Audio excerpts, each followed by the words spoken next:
आ जाएगा, हाथ तो हटा लीजिए। भैया पुलिस का बहुत दबाव है, आप लोगों से क्षमा चाहते हैं, आप लोग जाइए।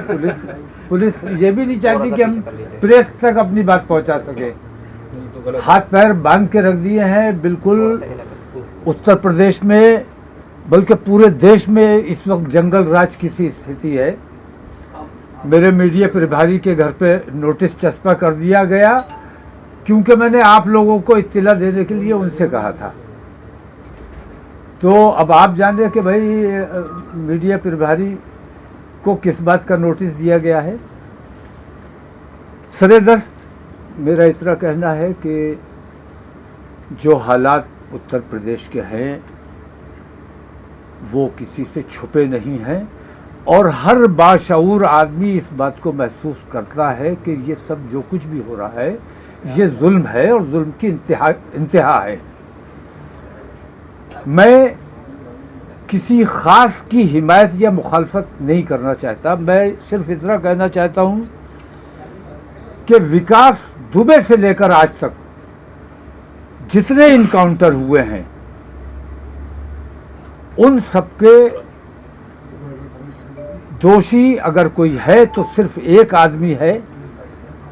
उस आदमी को 120B का मुल्जिम तो ज़रूर बनाया जाना चाहिए। जो कहता है कि मिट्टी में मिला देंगे और मिट्टी में मिला देता है, तो उस साजिश में वो बराबर का शरीक है। सिर्फ अरुण को या लवलेश को गिरफ्तार करने से काम नहीं चलेगा, उनके खिलाफ इंक्वायरी बैठाने से काम नहीं चलेगा। इंक्वायरी उनके खिलाफ भी होनी चाहिए जो इस साजिश में मुलव्विस हैं। और मेरा मानना यह है कि पुलिस और गुंडे जराइम पेशा तमाम लोगों में एक गठबंधन बन गया है और इनकी सरपरस्ती हुकूमत कर रही है। ये गठबंधन अगर नहीं टूटा तो देश में हालात बद से बदतर हो जाएंगे और हम चाहते हैं कि किसी भी सूरत में हमारे प्रदेश, हमारे देश के हालात ख़राब ना हो, अमन व अमान बरकरार रहे, हिंदू मुस्लिम एकता बरकरार रहे। इसके लिए हम कोशा हैं और इस कोशिश में पुलिस भी हमारा इसलिए साथ नहीं दे रही है क्योंकि पुलिस बराबर की उन तमाम जराइम में शरीक है। ये जो हादसा हुआ है, मैं किसी एक वाक़े का जिक्र नहीं करना चाहता, लेकिन ख़ास तौर से अतीक वाले मामले की बात मैं ज़रूर करना चाहूँगा कि उसमें पुलिस की भूमिका पूरी साफ साफ नज़र आ रही है। और वो जो जराइम पेशा थे जिन्होंने कत्ल किया है, उन्होंने कत्ल किया नहीं है बल्कि उनसे कत्ल करवाया गया है और उसमें पुलिस की पूरी भागीदारी है, सरकार की पूरी भागीदारी है। इन लोगों के खिलाफ कार्रवाई की जानी चाहिए। और उत्तर प्रदेश में जितने भी इनकाउंटर हुए हैं वो तमाम के तमाम बेईमानी की बुनियाद पर हुए हैं। विकास दुबे से लेकर आज तक के इनकाउंटर, अभी पिछले दिनों राणा का इनकाउंटर हुआ, हम ऐसे तमाम फेक इनकाउंटर्स की मुखालफत करते हैं और हम ये कहते हैं हमारे लिए चिंता का विषय ये है और तमाम प्रदेशवासियों के लिए चिंता का विषय होना चाहिए कि आज जुडिशरी का कोई रोल नहीं रहा। जुडिशरी को खत्म कर दिया जाना चाहिए।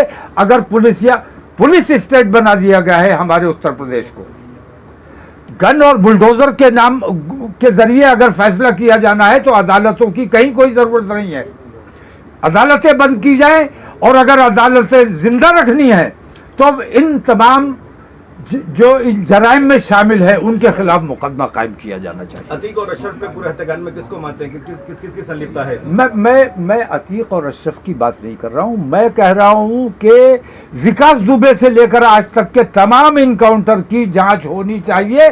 उन तमाम के पीछे सरकार की बेईमानी और पुलिस और गुंडों का, जराइम पेशा लोगों का गठजोड़ सामने आएगा।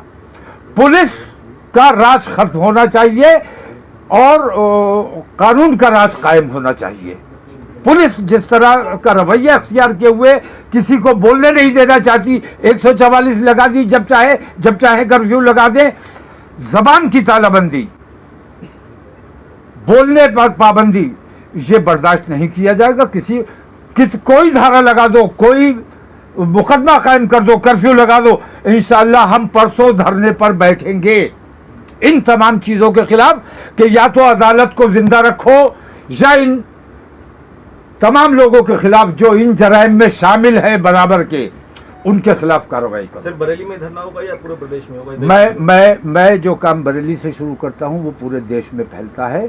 बरेली में मैं करूंगा, इस्लामिया इंटर कॉलेज में इंशाल्लाह मैं परसों 12 बजे बैठ जाऊंगा, और उसके बाद हमारा दिल्ली में भी धरना होगा, हमारी दूसरी जगहों पे भी। क्या क्या मुद्दे रहेंगे? एक दिवसीय होगा या बहुत से मुद्दे हमारे हैं। जब तक हमारी मांगों पर अमल नहीं किया जाएगा, हमारी बात की सुनवाई नहीं होगी, तब तक हम धरने पर बैठे रहेंगे।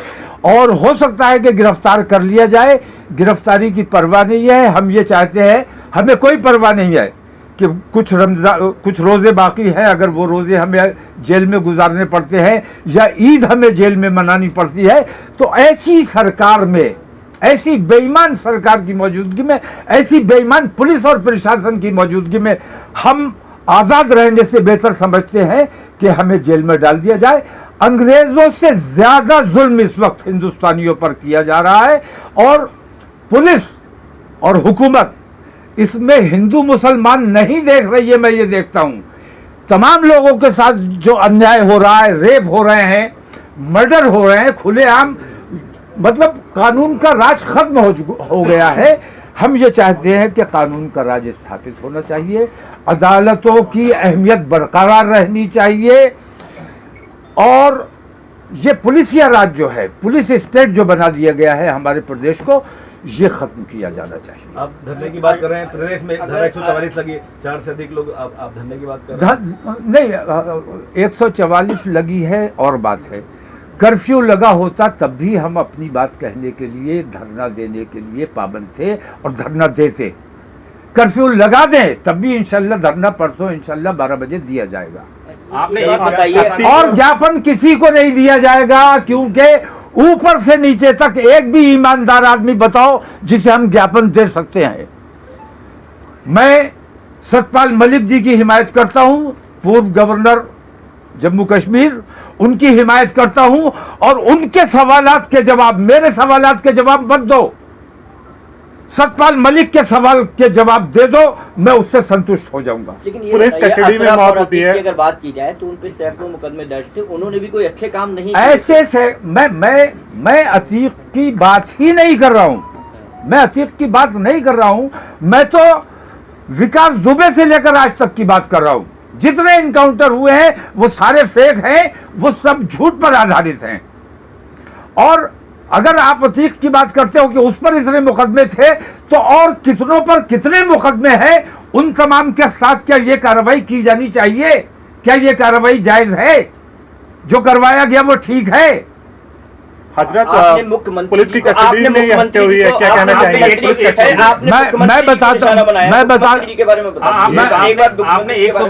मैं बता रहा हूं, पुलिस कस्टडी में पुलिस खुद मारना चाहती थी, मौका नहीं मिल सका उसे मारने का, इसलिए उसने कुछ गुंडों को हायर किया जो उसके जो क्रिमिनल पहले से हैं और पुलिस के राब्ते में थे।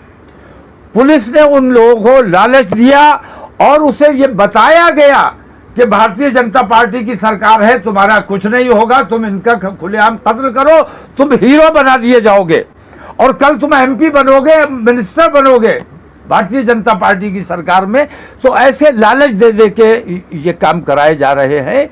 इन तमाम चीज़ों पर धार्मिक विशेष के नारे लगे घटना के समय, तो क्या मानते हैं क्या हिंदू आतंकवाद से? नहीं, मैं हिंदू आतंकवाद से इसे जोड़कर नहीं दे रहा, इसे हिंदू आतंकवाद की तरफ अपना यहाँ पहले जोड़ने की कोशिश की गई है। असल में ये हिंदू आतंकवाद नहीं था, असल में ये हत्या उनकी नहीं थी, क्योंकि उनकी तो जिंदगी, हत्या होकर तो एक तरह से उनको निजात मिल गई। जिंदा रहते उनकी हर वक्त खींचा लेदर होती रहती, यहाँ तारीख हो रही, वहाँ तारीख हो रही, गुजरात जा रहे हैं, इलाहाबाद आ रहे हैं, ये तमाम तमाशे होते रहते और ये इससे पूरी कौम को जलील करते रहते। ये तो एक तरह से मैं ये समझता हूं कि उनकी निजात हो गई, वरना ऐसी जितनी हत्याएं हुई हैं, मैं एक को भी ये नहीं मानता कि उन्हें इंसाफ मिला है। वो तमाम हत्याएं हैं और हर हत्या अपना इंसाफ मांग रही है, उसे इंसाफ मिलना चाहिए, या तो अदालत इंसाफ करे। क्या योगी आदित्यनाथ के सारे पहले क्लियर कर दीजिए, वो जो आपने क्या योगी बात आदित्यनाथ बोली के थी, सारे साफ- साफ- साफ- आपने जो सबसे पहले 120 की बात मैं बता रहा हूं कि इसमें जांच का विषय है। इसमें जिन जिन लोगों की संलिप्तता है उन तमाम पर कार्रवाई की जानी चाहिए। 120 भी सिर्फ 3 हत्यारों की बात नहीं है, इसके पीछे पुलिस के कितने और कौन कौन से अधिकारी शामिल हैं, कितने बड़े बड़े अधिकारी शामिल हैं, इसके पीछे सरकार के कौन कौन से लोग शामिल हैं, इसके पीछे मुख्यमंत्री का कोई हाथ है कि नहीं है। अभी ये आपने कहा था कि उन्होंने- मैं कह रहा हूं ऐसे तमाम लोगों को 120 बी के तहत गिरफ्तार किया अभी जाना आपने कहा चाहिए। मिट्टी में आपने मिलाने की कहा बात कि कही तो जिन्होंने मिट्टी में मिला दिया, आपने जिन्होंने खुद कहा मिट्टी था में मिलाने तो की क्या बात इसका ऐसा कही, लगे मुख्यमंत्री नहीं, हम तो मिट्टी में मिलने वाले लोग हैं, हमें मिट्टी में ही मिलना है, और मिट्टी में मिलने से किसने बचना है। लेकिन धर्म विशेष की बुनियाद पर अगर किसी को निशाना बनाकर इस किस्म की साजिश रची जाती है तो ये बहुत दुर्भाग्यपूर्ण है। और उन्होंने सदन के पटल पर यह बात कही है, हजरत खुलेआम ये बात कही है कि मिट्टी में मिला दिया जाएगा। तो सिर्फ यही मिट्टी में क्यों मिलाए गए? ऐसे कितने माफिया हैं वो तमाम मिट्टी में मिला। मैं नहीं कहता, मैं बिल्कुल तैयार नहीं हूं कि इस किस्म की कार्रवाई और लोगों के साथ हो, लेकिन मुख्यमंत्री जवाब दे और मुख्यमंत्री को इस्तीफा दे देना चाहिए, क्योंकि वो पूरी तरह से फेल हो चुके हैं। पुलिस उनके कंट्रोल में नहीं है, प्रशासन उनके कंट्रोल में नहीं है। अगर कंट्रोल में है तो परसों मेरा धरना रोक कर दिखाओ। क्या अपना धरना शांतिपूर्ण तरीके से होगा? मेरा धरना हमेशा शांतिपूर्ण तरीके से होता है। जिस तरह उन 3 मर्डरर ने इस तरह अपने आप को सरेंडर किया है, पुलिस ने एक भी गोली नहीं चलाई, जबकि उसको चलाना चाहिए था। तो उस तमाम विषय पर हमें बात नहीं, वो पूरी दुनिया ने देख लिया। हम इस अंदाज में जाएंगे, चाहे अपने ऐसे किराए के गुंडों से हमें मरवा दो, चाहे पुलिस के जरिए हम पर लाठी चार्ज करवा दो, आंसू गैस छोड़वा दो, वाटर कैनन का इस्तेमाल कर लो, जो चाहो कर लो, धरना होगा और होकर रहेगा। और हमारी इन बातों का संज्ञान केंद्र सरकार को भी लेना चाहिए। इस हमारी इन मांगों का संज्ञान माननीय सुप्रीम कोर्ट को भी लेना चाहिए। और हमारी इन मांगों का संज्ञान अगर माननीय आदित्यनाथ में जरा सी भी मानवता नाम की कोई चीज बची है तो उन्हें इस वाक़े की या ऐसे तमाम वाक़यात की जिम्मेदारी लेते हुए अपने पद से त्यागपत्र दे देना चाहिए। हजरत साहब, क्या संविधान खतरे में जिस तरीके से ये घटना हो रही है, कोर्ट में भी, सुप्रीम कोर्ट ने भी इस पे संज्ञान मतलब ले चुकी थी, पहले ही वहां से रेट इन्होंने डाली थी याचिका, जिसमें कहा गया था कि सुरक्षा की मांगी गई। मैं ये कहता हूं कि भाई कहीं कुछ हो जाए, मुझे कोई तकलीफ हो जाए, मैं कहाँ जाऊंगा? मुझे पुलिस के पास जाना है। कहीं झगड़ा फसाद हो जाए, पुलिस का काम है कि दोनों के खिलाफ कार्रवाई करो, जज के सामने पेश करो। बुलडोजर के जरिए और बंदूक के जरिए फैसला अगर होगा तो अदालतों की क्या जरूरत है? अब मैं किसके पास जाऊं, जबकि मैं ये देख रहा हूं कि पुलिस ही बेईमानी करने पर उतारू है, बेईमानी कर रही है। तो अब सही वक्त है ये कि हिंदुस्तान के लोकतंत्र में यकीन रखने वाले लोग, हिंदुस्तान के आईन में यकीन रखने वाले लोग, उन तमाम लोगों को मुत्तहिद होकर, जैसे अंग्रेजों के खिलाफ असहयोग आंदोलन चलाया गया था, ऐसे ही इस हुकूमत के खिलाफ, पुलिस के खिलाफ, प्रशासन के खिलाफ असहयोग आंदोलन शुरू किया जाना चाहिए। क्या क्या मांगे होंगी आपकी धरने को लेकर? मैं मांगे उसी वक्त बताऊंगा। और हमारी मांग पुलवामा भी होगी, क्योंकि आम हिंदू की जानकारी में ये बात आना चाहिए कि वो किन बहकावों में आकर अपने देश के साथ गद्दारी कर रहे हैं।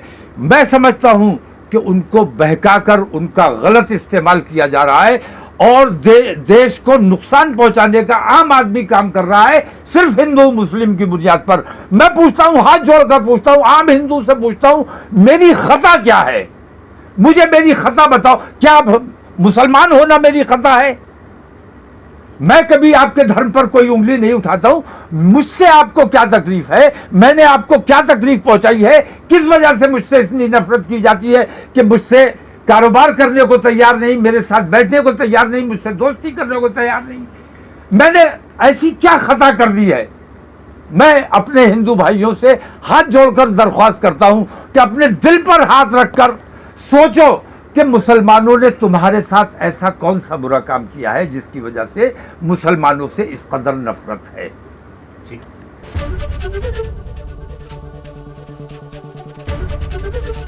एबीपी गंगा, खबर आपकी, जुबान आपकी।